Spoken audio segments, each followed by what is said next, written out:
This is one of the great folks in the history of the program, too. Our program, Carolina football's program, John Strickland. What's up, man? What's going on? I last night I saw a video come across Twitter, and I thought, good for them and good for him. Did you see that video honoring Clyde Ren? Oh yes, Clyde's he's been around a long time. Yeah, yeah, he has. I think he was the first person I met when I came on my official recruiting visit. Sure, he was. When I got here, and then of course he's the one that had everything set up to everywhere we went to eat and did and all that stuff.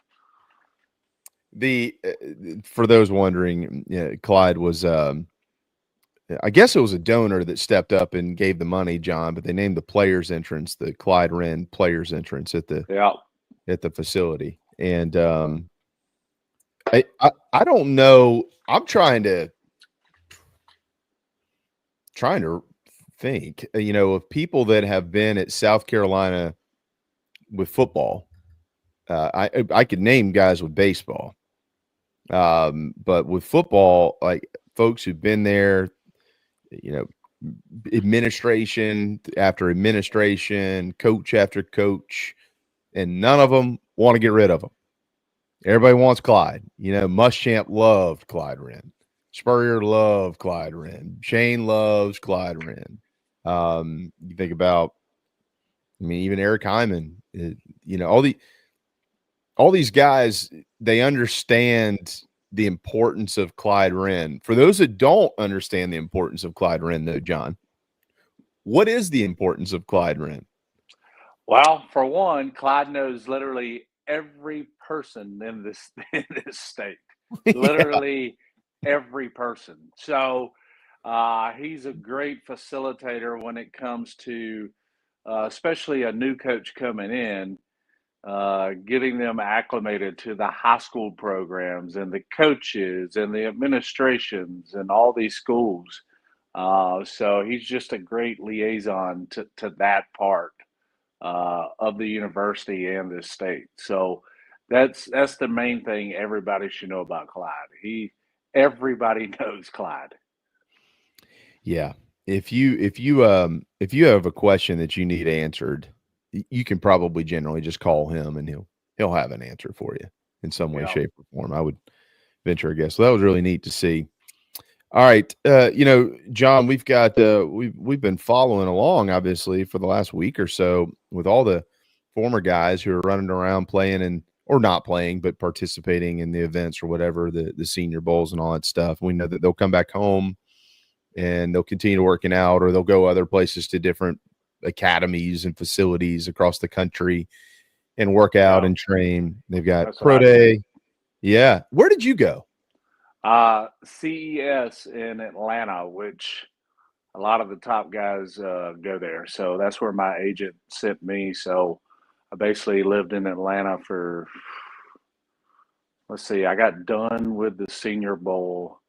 And then literally a week later, I was in Atlanta Monday through Friday morning, living in a hotel. And then I'd come back to Columbia for the weekend for literally 2.5, 3 months straight until the draft.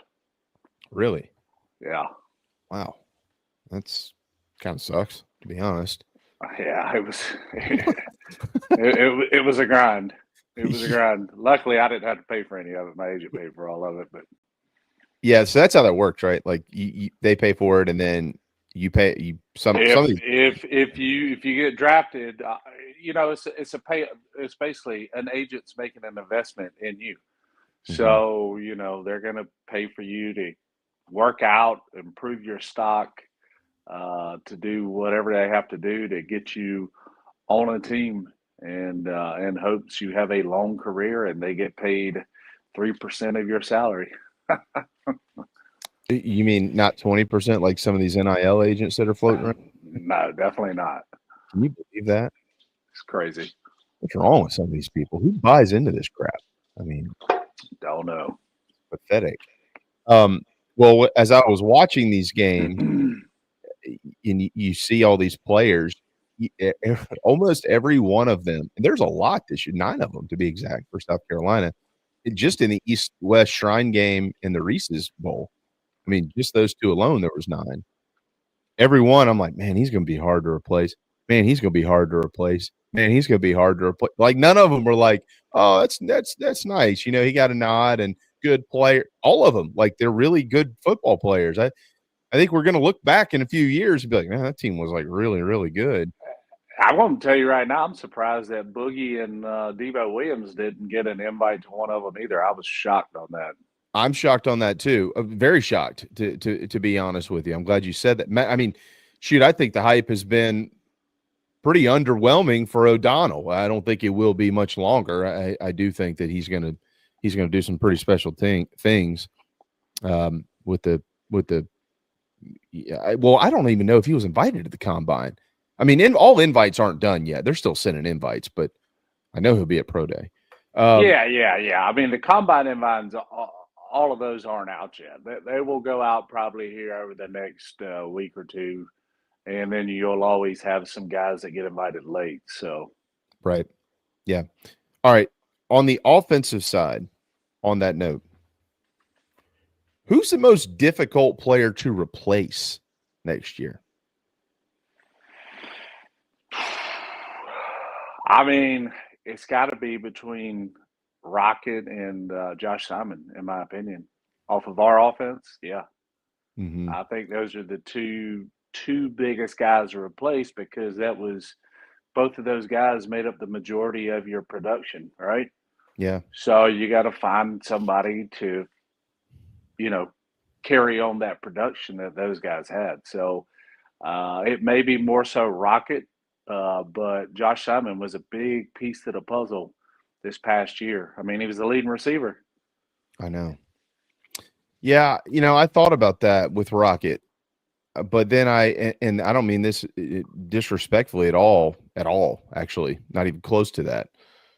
But you do tend to be able to fill a running back void maybe a little bit easier sometimes in other positions. I actually, you and I haven't talked. I actually thought you were going to say somebody up front, like a Simpkins Vershawn or Lee, he would, Vershawn. well, no, Vershawn would be my third guy. That would be the Okay. third guy just because he's the quarterback of the O line and you're losing that guy. Hmm. But I was just going off of straight production. I mean, Rocket Sanders is just a different kind of running back. I know his injury setting back from getting all the hype he probably deserves. Man, I really don't have to say anything. All you got to do is watch that Missouri game and that final run. That just tells you everything you need to know how good that guy is. He's going to be a tough one to replace. Yeah, you can always get running backs, but a guy like that at that caliber, I think he's going to have a long career in the NFL if he can stay healthy. What do you think about that room now? What's that? What do you think about that room now, that running back room without him? I think it's got some good depth and some good players. I'm excited to see how some of these younger guys that we brought in through transfer portal and or high school, you know, how they show up this spring and going into fall camp. I think we got a good group, probably an underrated group, and then obviously you got the older guy in Attaway. Hmm. So I don't know, man. I'm really excited to see what this group does. I think they got a chance to do some really good things, especially just what I saw out of those guys last fall at camp. Because Rocket and Oscar got the majority of all the carries, which is what you figured would happen last year. But watching some of these young guys in camp last year, I mean, they look really good. And now is there going to be their chance to you know put their stamp on this running back room, and we'll see what they can do. Yeah, I'm such a huge believer in Jawan Howell for 2 reasons. Number one, he wears number 22, and anybody that wears 22 is a winner in my book. And but also just watching him tote the rock. I mean, he's got last year. I think it was who did they play late? Was that Oh, it was the game Wofford? game before Clemson. Was that Wofford? Uh, Yeah, I think so. Who was the game before Clemson? I don't know. Wofford. Yeah, it was Wofford. I think. Yeah, he had some nice runs in that game. Really Yeah. nice runs. Remember, he kind of shifted into the end zone down in the south end zone down there in the corner. Some of the stuff that, like when I was watching him run, you got to be careful when you say things like this. And JC, please don't clip this and run it out there without the full context of what I'm saying, because somebody would call me an idiot, and they would be right to do so. But he had in moments there, little moments, some of the ease that Demetrius had. Remember how Demetrius would just kind of slide around, like he was gliding. Yeah, dude, like his feet were never on the ground. Like, I don't really know how he did it. You know, he didn't look like he was running hard. I'm not saying that Juwan didn't run hard, because he does. But it never looked like Demetrius was really like running that hard. He was just kind of easing through, and all of a sudden he's like 13 yards downfield, and that guy kind of rubs off on him, and it's like he had Vaseline all over his body. It was like, I felt like Howell had a little bit of that, just not really putting his foot in the ground, just kind of sliding this way and sliding that way. Does that make sense? Yeah, I totally understand what you're saying. I mean, I blocked for the other guy you're talking about, so no, I get it. Yeah, I mean, I think him, he's a young guy. Him getting in the weight room this spring, really learning the playbook. He did have some ball security issues from what I saw. Sometimes the way he runs with it loose, he's going to have to tighten that up. But yeah, no, I think he's got a chance to be a hell of a player here in the future, no doubt. So yeah, say all that and then come back to Matthew Fuller, because I've probably heard more about him. Yeah, Fuller looks so good. I think I brought it up on the show, because a lot of the questions surrounding going into the season last year was, all right, we know we got Rocket Sanders, right? Okay, we know we got him. What do we got behind him? Listen, Fuller, the one scrimmage I went out to during camp, Fuller looked dang good, and I can just see him just carrying through that. So I think you're going to have a solid 3 or 4 guys that we can put on the field and feel good about this upcoming year. Does one of those 2 guys there, and I'm not discounting Oscar Attaway, just in case anybody's wondering, love Oscar Attaway. I think we all kind of know Oscar's probably going to be the starting running back. I know you're asking just who's going to be the guys who can fill in, basically, is what we're talking about here. Yeah, I mean, I certainly believe that those guys and the what's his name? He just came in from Utah State. I was just about to talk about him. I forget his name, but he's Azul. One of those. Well, go ahead, say it. Azul. I don't know. You'll have to tell me. No, I just went mind blank. I knew I should have wrote it down. This is what happens when you Rasul. I knew Faison, but Rasul. I couldn't remember how to say it either. So there you go. We haven't talked about him enough or seen anything out of him yet. So it's kind of one of those. All right, how do you say his name again? So, but yeah, no, I mean, he's one of those shifty little side to side, quick little scat bags. Just from the film I watched on him, I went after we got a commitment from him. Of course, I went back and just watched some of his season highlights. So I think it's a great addition. I mean, you need 4 good running backs on a football team that can go in and play at any point. Mm-hmm. And just from what I've seen out of the 3 guys that's already been with us and then adding him, I feel like it's going to be a pretty good room. Of those guys, do any of those guys possess some of the same traits or remind you of Rocket at all? I haven't seen enough of them yet to be able to give you that answer. Just me being 100% completely honest. No, I get it. I do feel like when I watch Fuller, he's got that heavy, like he hits the hole very heavy, like Rocket did. When Rocket was coming through, he was coming through, right? And I feel like of those guys, and I haven't seen enough of the kid from Utah State, so that's not really fair. But like when he hits the hole, he's going to pack the hardest punch. of the group that we've seen. I mean, we could be way off on this. I don't think I am though. Like he is a heavy runner downhill. Like he's got some of what Marcus had to, you know what I mean? Like some of that lean, but he's got the Rocket Sanders thump, if you will, when he hits the hole. What I'm getting at here is the diversity in the room, because I do feel like these guys, like the Faison kid, certainly seems like he can scat and go. And we've seen some of that from Jawan, but also these guys, like if you need a yard, that was one of the things that this program was missing until Rocket showed up. It's like, okay, we've got a guy who can get a yard. Like, we're going to tell you that we're going to run the football right now. We're going to run it because we need a yard, and it's 3rd and 1, and we're going to go get the yard. Remember last year how just demoralizing that was? They couldn't do it.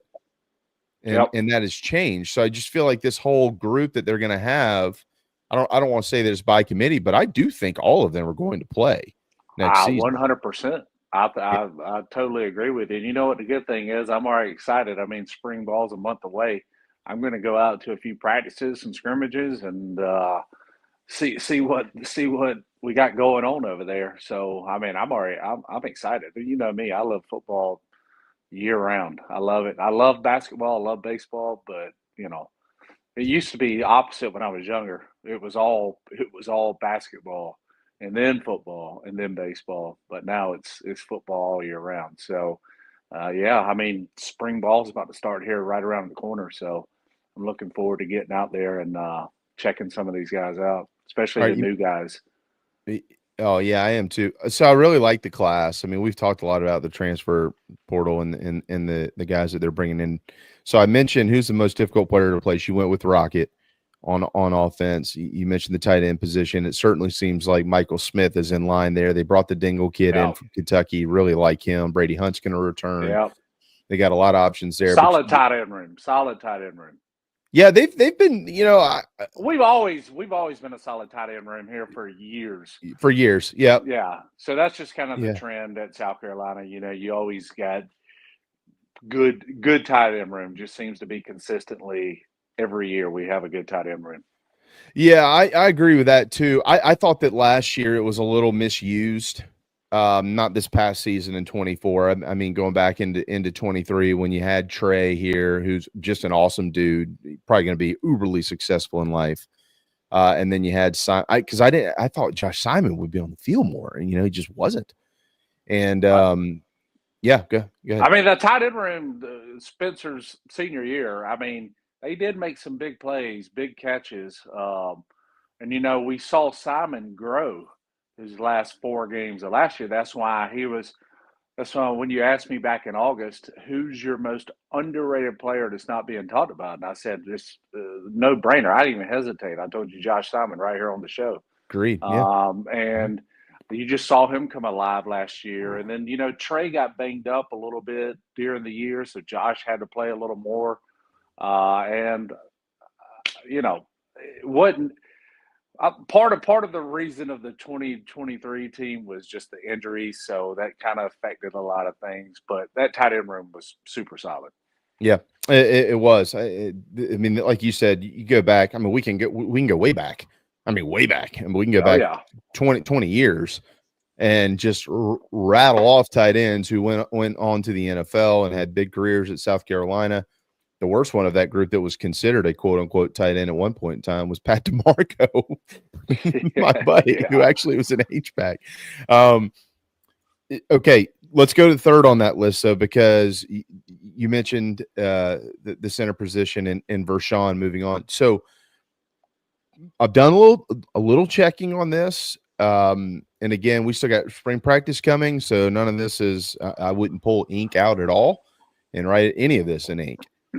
But I think the staff has sandbagged us a little bit on the Stanley kid who's transferred in from Troy. He's 6'4", 310 pounds. I'm not Boaz Stanley or Boaz. I don't know how you pronounce it. Boaz. It's a very, very unique name. One of my best friends coached him in high school, but yeah. But okay, Mad Dog says Boaz. Yep. Okay, so it is Bo. All right, so because you mentioned that before, what do you know about this kid? Because Intel's told me don't be shocked if he runs out there in Atlanta snapping the football. Uh, just from the brief conversation I had with Nick, was that the guy's a heck of a player. He's improved a ton. And Nick said, don't be surprised if he's not starting week one. He said the guy can play ball. So basically the same thing you're hearing, the same thing his high school coach told me. So there you go. Where is Bogart, Georgia? It's up. It's a suburb outside of Atlanta. Oh, okay. You know, Nick. So you have Loganville High School. You have Grayson. You know, all those areas, and then obviously Parkview. I mean, there's so many high schools in that area, man. Um, Nick coached him, I think, 2 or 3 years, and then unfortunately, his dad died of a heart attack out Wow. jogging, and Oh so man. his mom, he went to a different high school. I guess his senior year, his mom just kind of wanted to pick up and move somewhere else to kind of start over, refresh Mm-hmm. herself. After that happened, so I don't remember the high school we came out of, but I know Nick. So that's the Bogart. He was in the he was at Parkview, I think, and then moved one of the other suburbs. But you know, The Atlanta's just so packed with so many towns and high schools. It's just hard to oh, keep up with all of them. I know I can't even. Anytime I'm over there, I don't know where I'm at. Um, Boaz, by the way, in Hebrew means strength. It's a pretty good name for a starting center. Yes, sir. So we'll see how that plays out here in the SEC. I didn't know any of that. When you hear things like that about these type of players, there's generally something in that kid that seems to be pretty special. So basically everything that I've heard and now kind of understanding his background a little bit, I wouldn't be shocked either. It makes for, I mean, you talk about the offense, and we're going to talk about this ad nauseum over the next couple of months with spring ball right around the corner.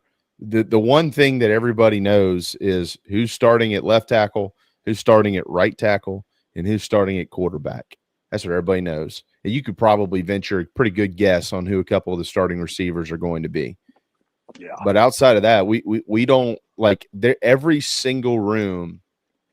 This is probably the healthiest competition, John, in every position group, in every room in that building that we've seen in a long, long time. Yeah, D Quality. tackle, Yeah. D tackle, the interior offensive line, the linebackers. I mean, there's going to be some big competitions in those three spots. Those three, it's gonna be good, healthy competition, and it's going to be good for all those guys. Mm-hmm. We're going to talk a lot about the defense here when we return. As we continue to look towards, I don't even think Shane's given us an actual start date. We know the end date. Yeah, no, out there. God, what is it? It's out. It's out. The start date. Or maybe I just somebody sent it to me and I knew what it was, but I can't think of it off the top of my head. But there is a start date. Yeah, I mean it's not far away. I know that. Yep, yep, it's very close. I mean, they're in winter workouts right now, which is the worst part. No thanks. Yeah. I'd rather be riding around on an electric bike. There you go. Mm-hmm. ElectricBikesCharleston.com. We're powered by Electric Bikes of Charleston. Gamecock owned and operated. Anybody that came out a couple of years ago to the NIL event we had at Home Team in Mount Pleasant, that was fun. You saw guys like O'Donnell Fortune and Juju McDowell and Vershawn Lee, Ja'Kai Moore. Oh, all those guys. They were out there running around. Marcellus Dial was riding that electric bike. He was right on the side of Highway 17. I had to tell Shane, I was like, dude, we weren't going to let him get hit by a car. But I'll be honest with you, I kind of lied because I wasn't so sure about that. Those guys were cruising at high speeds. They were having a blast. Trey Knox He was out there. Great time. If you want to have a great time, you should head to electricbitescharleston.com, electricbitescharleston.com. The spring is right. It's so close. I don't care what Phil the Groundhog said. It's so close. You want to get out and enjoy the nice weather in South Carolina, do it with an EV. electricbitescharleston.com. More Carolina football when we return, plus Grayson Griner checks in at 11:30 here on the morning show. Nana's Porch Pimento Cheese chat box. I'm renaming it because I need to order some. That just reminded me. The best pimento cheese on the face of the earth, for anybody wondering. Head to nanasporch.com. Is right tackle cemented? I think it is. 100%.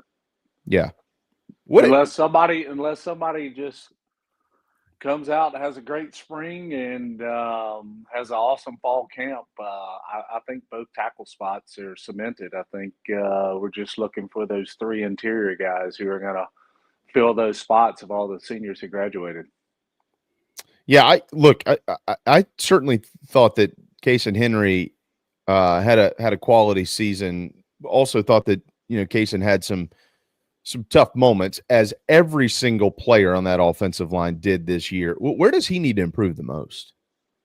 Really, it's one of those things where you just keep training, keep getting better, keep working your skill set. I think pass pro he needs to get a little better at. Listen, every guy who's a realistic person is going to tell you they need to improve in all areas. And that's the good thing. I mean, he was still a young guy last year that hadn't played a lot of football because of injuries, unfortunately. He was out the first game last year. Didn't really hardly practice half the season last year. Then they just decided that he's done. Set the whole season out. Then the year before he was banged up too. So I mean, he's just a guy that hadn't played a whole lot of football yet. And luckily this past year, he was able to stay healthy and pretty much play the entire season. So I think he's just going to keep getting better and better. Yeah, I do too. When you return both your tackles and your quarterback, just generally speaking, John, what does that mean? That's a very good sign. That's a big plus. I mean, your two tackle spots and your quarterback, when it comes to passing the football, are your probably three most important positions about being able to hold off the pass rush and allowing your quarterback to get the ball downfield. So when you have those two outside guys, especially in a league like the SEC where defensive ends are as good as they get in any league in the country, having two experienced tackles on the outside are very huge for your quarterback.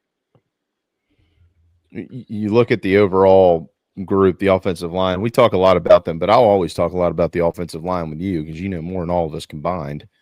And you look back over the last 2-3 years and who they have recruited from the high school ranks, right?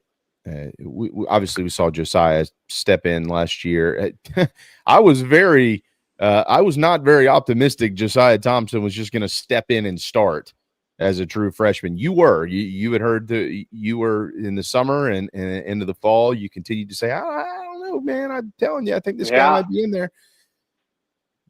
Who's the next one up of that group? Who's due? Man, I'm praying Marquis Anderson can be healthy because that guy has so much upside. I think it's going to be a battle at the guard spots, big battle, and at center. I mean, I know we talked about Bo, but with Marquis Anderson, Tree, Ball, those four guys just come to mind for those three spots right off the top of my head. And then hopefully Ja'Kai Moore, man, he's had his issues with injuries, and I think, it's been unfortunate for him. But I think those are probably your five guys for those interior three spots. This is way too early speaking here because you still got plenty of other guys on the roster that are going to go out and practice and prove themselves. But this is just going off of what we know and guys who have played. Mm-hmm. Yeah, I was. It's hard to envision after 2023 how much Trevon and Big Tree played, right? It's hard to envision, and they didn't get a bunch of time this year. It's hard to envision this season without those guys contributing significantly, as in becoming starters. Most likely, I guess, at the guard positions, left and right guard, and again center. We'll see what kind of happens there. Because I thought after the season, just fast forward your brain. Let's play the game. Let's just go ahead and play it. This was in December. I was just doing this in my head. All right, if everybody's healthy, it seems to me that it's Thompson, Henry, and then left guard, right guard, Big Tree, and Trevon. Or maybe they flipped those, but it seems that way. And then you mentioned Marquis. That seemed to me like, well, those are the five guys. And if you go look at their recruitment, I mean, I don't really give a crap. And I agree with what Shane Beamer said. I don't remember if he said it publicly or not, but I know he's basically was like, I don't care if some of these guys are ranked 5 stars or not. They are 5 stars, like Josiah and Cam Pringle and those type guys. And we'll see what happens with Cam this spring, because he had to, I think, slim down a little bit, maybe, John. And yeah, I mean, Cam was one of those guys. He needs to get in the weight room. He's still he's huge. Yes, he is. He's still a work in progress, right? He has the body type, the athleticism, the potential to be a fantastic player. But sometimes, when you come out of high school, college football is just a different beast. And, you're going against a whole different kind of athlete than you were in high school. Mm-hmm. So sometimes you just got to develop and you got to get in the weight room, and it takes time. I mean, listen, I played a lot my redshirt freshman year and redshirt sophomore year, but I wasn't a starter until my junior year. So that was 3 years on the team before I was starting my final 2 years. And I mean, it just takes time and development. And sometimes it just is what it is. Guys in front of you are just at this moment better than you are. Mm-hmm. So Cam was one of those. He's going to have to continue to work, get in that weight room. And, I think the future's bright for him, probably, another season from now. But I think hopefully he can come around this spring and he can be that solid backup guy for the tackle position in case anything happens. Because as we know, I mean, it only takes one play and you're the guy. There's a lot of concern out there amongst fans, dude. And if you follow recruiting, I think the guys that follow recruiting, the guys and gals that follow recruiting, probably share the concern a little bit more than those that don't about transfers. Guys like Cam Pringle or Jatavius Shivers, high quality players who came out of high school and after a couple of years, aren't playing, fearful that they might jump in the portal because they know that they're really good football players, but not getting the time. John, if you actually look at the transfer portal each year, and I'd have to actually go back and study it to be able to verify anything that I'm saying, but I almost feel like the guys who get in the portal now from the offensive line are guys who've actually played a ton of snaps because they're out there searching more for cash. I don't know that it's the guys who maybe after, I don't know, 3 or 4 years, but I'm not so sure what the market's going to be for those guys. Like, it's more the guys who've been playing. I feel like the concern would be more on them to get into the portal rather than the guys that have not been playing. Yeah, you bring up a good point. You don't see very many offensive linemen who have not played in the portal. I mean, it's just facts. And if you do, you don't hear nothing about them, and you don't hear about them going anywhere. So it's more so guys who have played a lot of football that are maybe looking for a change their senior year or whatever. Those are the more of the guys you see in the portal. So, and offensive line, we're just different guys, man. We're just we're here to work, pay our dues, love our university, and wait till it's our time. So I think that's more so along the lines of that reasoning too. All right, John, we've got some news here. Tomorrow, in 2 days, we've got another Whataburger opening in the Midlands. Are you a Whataburger guy? Yeah, I mean, I like it. I've never had one. my wife's from Texas, and Whataburger is a staple of Texas. So, Is it they've like already. Wendy's here every corner? Yeah, they're everywhere. Bojangles. In Texas, I mean, it's Whataburger, and then In-N-Outs, and then Carl's Jr. Are kind of like the most burger places. I mean, obviously McDonald's is everywhere. So, but Whataburger is the staple of Texas. This is Their Lexington's spicy first. ketchup is the best ketchup you've ever had in your life. Really? See, I've Yes. never had a Whataburger. This is going in Lexington. You can order it. You can order it online and have it shipped to your house. The ketchup? Yeah, the Whataburger spicy ketchup. All right. Well, I think we have like 2 or 3 bottles here at the house. yeah, I've got to get my Nana's Porch Pimento cheese shipped today, so maybe I'll do that while I'm there. I've never had a Whataburger in my life. It's so bizarre. Yeah, we already got the one open. My wife actually got her hair done last weekend or the weekend before, and she was out close enough to it. She's like, "I'm going to Whataburger for lunch, by the way." It's all right.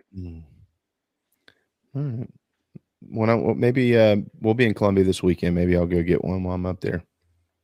All right, shifting gears to the defense here, John. Who is the most difficult player to replace on the defense? That's a loaded question right there. That's hard. I mean, because I can think of about 4 or 5 guys that are going to be hard to replace. I mean, easily. I don't even think I can give you an answer on this. I mean, you lose 3 of the best defensive tackles we've had around here in a long time. You lose 2 great linebackers with leadership guys. And leadership on a football team is a big thing. So you're losing those guys, plus a Bam Martin Scott. You're losing him. I mean, and then you're losing Nick in the secondary, and along with OD. So I mean, I don't even think I can give you a specific one player. I just can't. You lose a lot of guys. The good thing about the secondary, though, all right, you're losing 2 really good players that are going to play in the NFL for a long time. But you have a lot of experienced guys that played a lot, with those guys on the team. Mm-hmm. So then you have the Cisse kid from NC State. So I like our secondary going into next year. I'm not too concerned about the secondary. I'm just intrigued to see what's going to happen at the linebacker position and the defensive tackle position. So I guess you could say those guys are probably the biggest losses as a group. Right there down to the center of your defense is where you're losing a lot of snaps and a lot of really good players and leaders off the team. All right, I'm going to go a different direction on this. I'm going to go with Kyle Kennard, and somebody out there's probably going, well, duh, he was an All-American. Right. That's very true. That's part of what I'm getting at here. I think anytime when I look back at Carolina football and the defense, if they've had high quality defensive ends, they've been good. I mean, even 1999 when Carolina was 0-11, it wasn't because of the defense. You look at the defensive ends that played on that team; they were awesome. Yeah. But they had a wide receiver playing quarterback by the end of the year. So it's always like, Clowney obviously is kind of in a different world, but when you had Clowney and Devin Taylor, all the focus was on those guys. Just, Cliff Matthews and Devin Taylor, there was so much, and I felt like it made you think about dudes like Lottie and Travian and Byron Jaredo. Just all these guys who were like really good football players, but I felt like kind of became superstars because of the dudes that flanked them on the outside. And then you go back this year. I'm not saying, I mean, look, 5th-year seniors like Boogie and Tonka. I mean, this guy Tonka is going to play in the NFL for a while, I think. And I sure hope Boogie does too. Like they had a lot of guys who just really were solid football players, good football players, but at times kind of became superstars because of the attention that was paid to Dylan and Kyle. And I also think that if you have somebody replacing Kyle, and you correct me if I'm wrong, you were an offensive lineman, so you know this better than me. But if you just have the superstar out there in Dylan Stewart, you're gonna get double teams, you're gonna get triple teams. You can't do all that if you got somebody on the other side who's providing some sort of quality pass rush as well. So I'm gonna go with Kyle Kennard as my number one. Okay. I mean, I can see that. I mean, obviously, Kyle was a big part of the defensive success this past year. But I think you're going to see this is what you hope. You want to see Dylan Stewart rise up and be that Kyle Kennard. Mm-hmm. And then you want another guy to step up at the other defensive end and be that Dylan Stewart and get the 5 or 6 sacks and produce some of the havoc that he was able to produce. But you want to see Stewart be that Kyle Kennard this coming football season. Who is that? Is it Desmond Umeozulu? It doesn't feel like it's his turn. It feels like it, but man, I don't know. This is why I love spring football, because you get to get out there and you see it kind of gives you a little bit of a sneak peek and a blueprint of what you're going to have. Mm-hmm. So it'll be interesting here in the month to see who can step up and be that other DN. But you know, you want to see Dylan Stewart grow, get better, bigger, stronger. All right. And him be that Kyle Kennard, okay, that Kyle was last year. And then you need somebody that's going to be that Dylan Stewart production, to where it was about half the sacks of what Kennard did, but you hope Dylan can rise to that Kennard level. And then you have another guy who can disrupt. So who's that going to be? I don't know yet. I can't tell you that. I'll let you know coming out of spring, though, who I think it's going to be. Where does Jaylen Brown, the kid who transferred in from Missouri, where do you think he falls in all this? I think he's got, I haven't really seen film on him.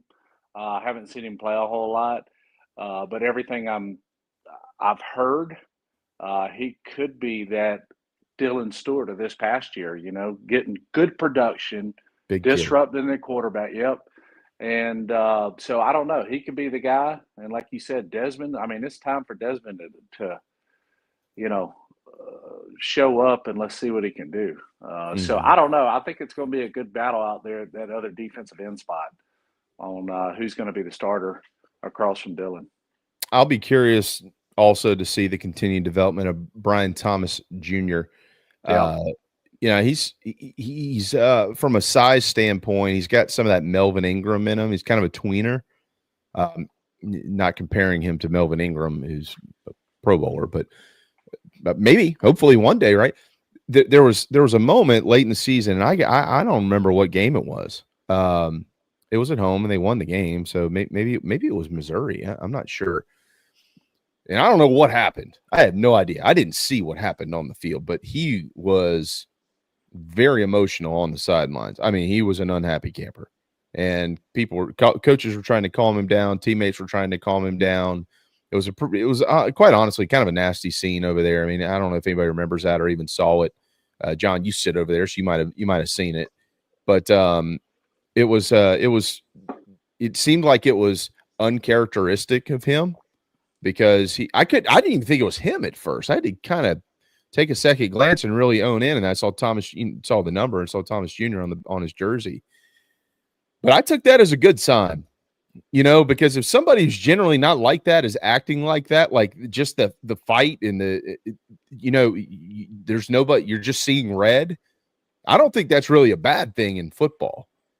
No, it's not. Football is an emotional game, and sometimes your emotions get the best of you. But when you're emotional like that, it means you actually give a shit, right?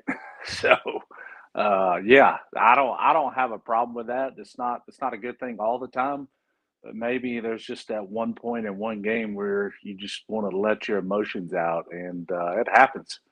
It's happened to me before. So I totally get it. I can't you talked about before we went to break about the the competition at linebacker and the competition in the secondary. We talked to Shane about some of that, the secondary stuff. He mentioned Torian, just like, dude, the guy's a magician every year. There's another group, they just get out there and develop, and they just keep playing. I mean, Kilgore certainly his name is going to be hot going into the season. A amongst the national people because he's been playing a ton and he's had some big plays and things like that. But I don't know how many times we could say this, man. I just cannot remember this many positions with the quality of competition. It is really bizarre to me. Carolina generally doesn't have that. Sometimes you're really going, I'm hoping these guys are answers here. I think they have a lot of answers. They just don't know exactly who they are yet. And John, it makes me curious as to how they're actually going to conduct spring ball. Sometimes in spring ball, I'm not saying they go through the motions. That's not what I mean at all. But they're protecting interests here.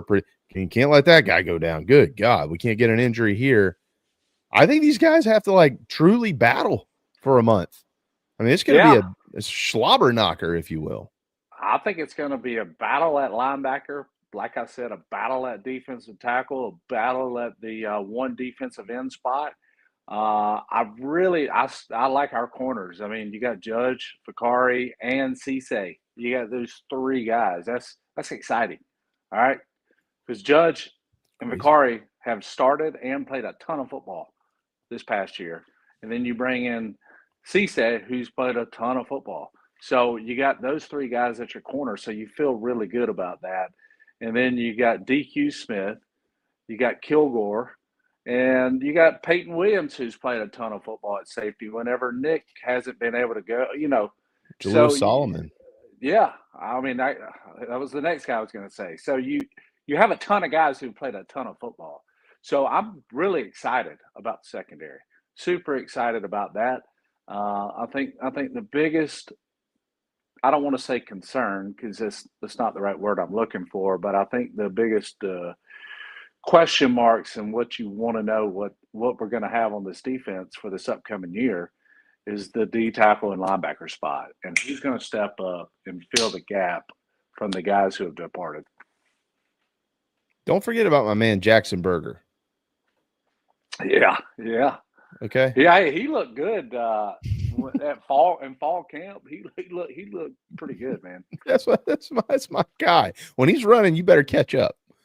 I know some of these other guys can't quite cut the mustard, but Jackson Berger can. Yeah, we'll see what he can do. Yeah. I'll show my way out. I just, sorry about that. You got to get the burger joint jokes in. All right, I need to order Whataburger's ketchup. Is what you're saying? 100%. I mean, if you like using ketchup, the spicy ketchup is out of this world. Spicy ketchup from Whataburger. Coming to Lexington here. It's opening in 2 days. That's the big breaking news of the day. Whataburger coming to Lexington, South Carolina. Where are the other two in Columbia? So the one's already out towards Chapin. And then I think there's going to be a third one opened. I think it's going to be closer to downtown. Okay. All right. Still wouldn't pick any of that stuff over Chick-fil-A for what it's worth, but two different categories, if you will. All right, John. Any parting shots before we get you out of here? No, man. Not a whole lot. Hoping maybe we go shock Kentucky this weekend. Who knows? Yeah. We were at the game Saturday and felt like, all right, here we go. We're coming back, and then we turned the ball over. All right, here we go. All right, we're coming back. Oh, okay, we're in this game. We got it. We turned the ball over. Yeah. So they didn't turn it over as much as they have been, but it's still in that game this past weekend, there was just turnovers at very costly big points of the game, especially with about a minute left. I think Davis dribbled the ball off his foot, and you were only down by 3 right there, maybe 2 or 3, and goes off his foot, or maybe it was 4 points, and then they get the ball. We have to foul them. They shoot free throws. I mean, unfortunate stuff. It's been the tale of the tape this year for Carolina basketball. It's crazy. We playing all the number 1 team, the number 5 team, the number 13, the number 12, the number 10. All these games, and you're losing them by 1 possession. I mean, that's wild. Kentucky's at Ole Miss tonight, by the way, so we'll see. we'll see what they look like in Lexington this weekend. Yep. They might be an angry bunch of Wildcats. They might be, who knows? Who knows? We do have real breaking news now, John. This does pertain to the South Carolina football program, and the University of South Carolina just hit my inbox from USC. The University of South Carolina's plans to reimagine Williams-Brice Stadium have received approval from the state of South Carolina legislature's Joint Bond Review Committee and the State Fiscal Accountability Authority. The approval is standard procedure for major projects from state entities. The university will return to the committees later in 2025, seeking formal approval on the full scope and cost of the project. But they also, the next step in the planning process is the issuance of the request for qualifications, the RFQ, for a construction manager for the project, which will be issued by the university in the next few weeks. After a solicitation for architectural design firms was issued by the university in November, internationally acclaimed Populous was selected by a university committee. Populous is the leading venue design firm in the world, having completed more than 3,500 projects across the globe over 40 years, including some of the most iconic professional, collegiate, and international organizations like the Yankees, the Chiefs, the English Premier League's Tottenham Hotspurs, Milan, the University of Texas, the University of Oklahoma, the Olympic Games, and World Cups. A formal engagement with Populous should be completed in the weeks ahead. So with what's coming to Williams-Brice Stadium and the surrounding area, they have secured the #1 architectural design firm on the planet, John. That is big news. Yep. And I know they want to hopefully get it started as soon as the last snap of the Clemson game. Yes. Like the next day. Yeah. So that's exciting. I like it. So coming soon, Williams-Brice Stadium will be renovated and will continue to be absolutely beautiful. Wonderful stuff as always, my man. We'll continue to talk ball next week. I know you got a meeting to get to. I got a conference call in 1 minute. All right, brother. Appreciate your time. We'll holler at you later.